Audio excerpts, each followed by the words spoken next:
Saya na naman ako dahil puno na naman ang ating tindahan. So nag-stock na naman ako ng marami dahil para kumpleto tayo. Kasi kapag kumpleto tayo, mas mabilis mabenta ang ating mga paninda.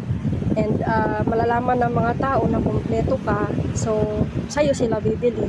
And yan, nag-restock din tayo guys ng madami para marami tayong stocks. Para hindi na tayo pabalik-balik sa grocery para bumili. So ayan, mag-i-stock na ako ng madami.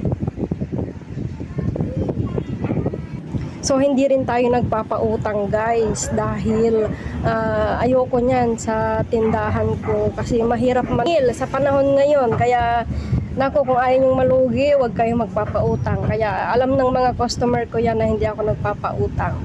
So para marami tayong stock, madaling umikot ang pera.